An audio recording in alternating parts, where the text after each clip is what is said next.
to my calling. I came to this country in 1989 when I was 7, and from day one when I came here, my parents made it very clear that this is the land of opportunity and education is the way. And now, so while I was at Year Rep, I realized that, okay, now I've done the teaching, but I really want to reform schools. Like, I don't want to just reform the classroom. I want to figure out a way to make a big change. And that's when I applied to the program here at Harvard, and now I'm at a point where I'm really just trying to figure out how I can really make that impact, like on a school-wide level.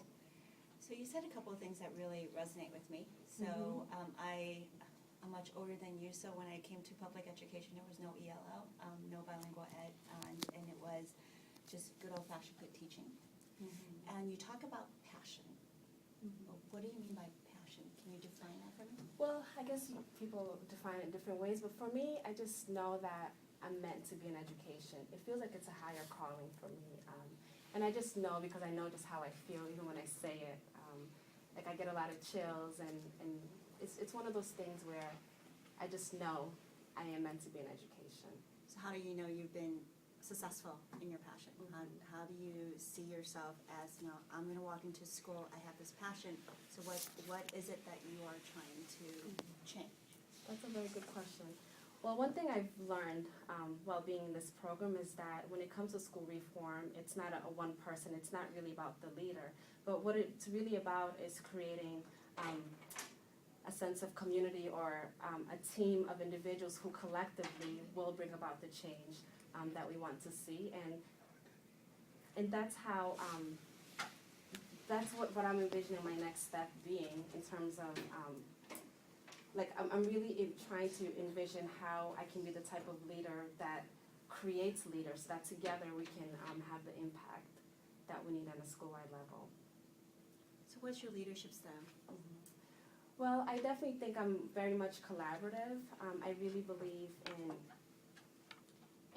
not just in meeting people where they are, but together sort of creating the expectations, creating the vision, creating the mission together, and then really supporting individuals in their specific roles, so that together we can make make it happen, make the mission happen. So I'm really big on really trying to facilitate meetings in a way in which really gets everyone to really think about the big questions, and to get everyone to put their ideas on the table.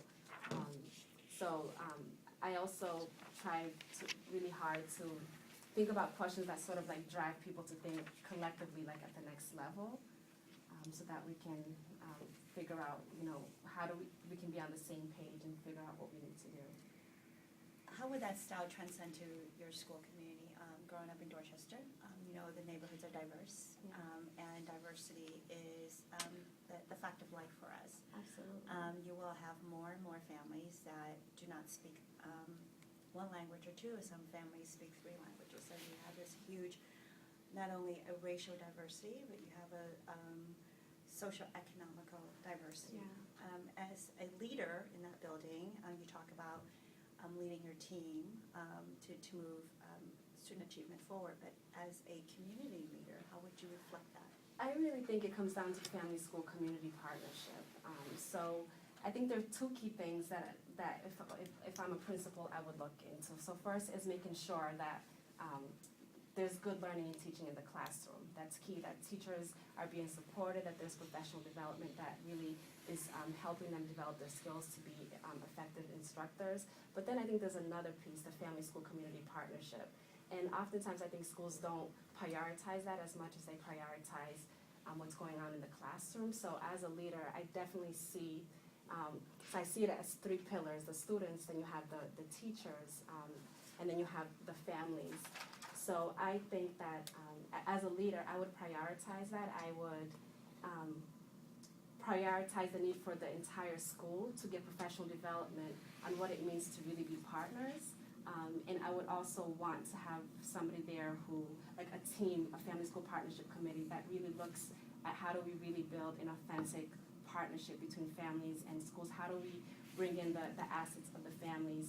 Because all families want what's best for their children, and we all know that. And I believe that from the bottom of my heart. So I think it's really about how do we support families and build their capacity to be able to do, to support their children as much as possible. Because a lot of, growing up, my mom worked 3 jobs. She wasn't able to go to a lot of events at school, but I knew that she valued education very much, and I knew that if she had more support, she would be able to do more for me. So to me, it's not a question of whether or not parents, want to be part of the school. I think they definitely do. I think the school just needs to support parents in that. So how would you go about informing or educating parents that English is not their primary language, and to inform of programs to provide opportunities for those families that do not know opportunity exists? That's one of my key roles in my internship right now. So I do a lot of supporting the school and building an effective family school partnership. And the school where I'm at, it does have a high ELL population, over 20% of students. So we've used the Epstein framework that outlines very specifically, what a comprehensive partnership is. And one of the key things that's there is providing different kinds of workshops for parents. So at our school, the Family School Partnership Committee that I lead, we started an adult English program / family literacy program that's really about, 1, helping parents develop English skills, but 2, helping them to support their children, and that's been going really well. We also have a variety of different workshops. We're starting a Parent Leadership Institute as well. So I think there's a lot of best practices out there. There's a lot of research that shows what's working, and I think it's really a question of using that and making it work in the particular context. So eventually, what do you want to be when you grow up, Andrea? Say that again? Eventually, what do you want to be when you grow up? That's a very good question. I just want to be a lifelong educator and a lifelong learner. So what influence would you like to leave with students in the school? Yeah, that's a very good question. I want children to feel that no matter what, that they can really be what they want to be. That's number 1. Number 2, I also want students to feel that where they are right now is exactly where they're meant to be, and they're just right where they are. So it's not a question of we're trying to get you here, but we want to honor you where you are, and appreciate where you are, and then support you in whatever it is that dream is that you want to fulfill. So I asked a lot of questions of you. Do you have any questions of me? I do.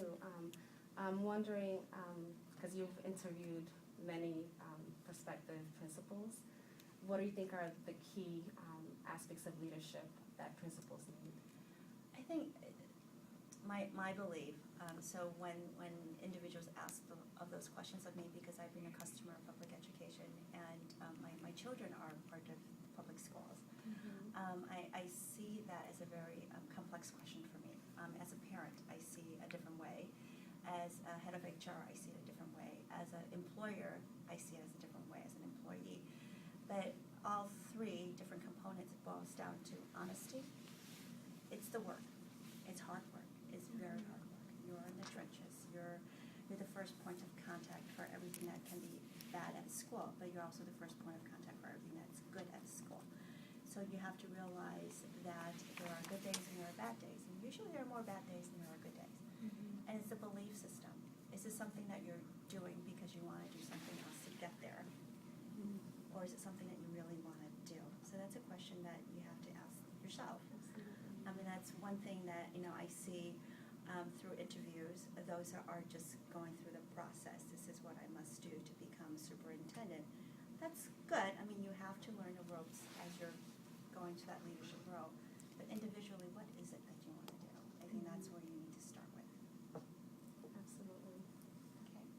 So, Andrea, thank you for coming to talk to me. I would like to give you a couple minutes to have a closing statement. Last impressions. What would you like for me to have of you? First, I just want to say thank you for this opportunity. Like I said, I see myself as a lifelong educator and learner, and and I know I'm meant to be in education, so I'm looking forward to seeing you again because obviously we're both in education, so. Wonderful. So thank you for coming. As I said, we are interviewing a few candidates, and we hope to get back to you as soon as we can. However, if there's anything that we've talked about today that you want clarification or you want to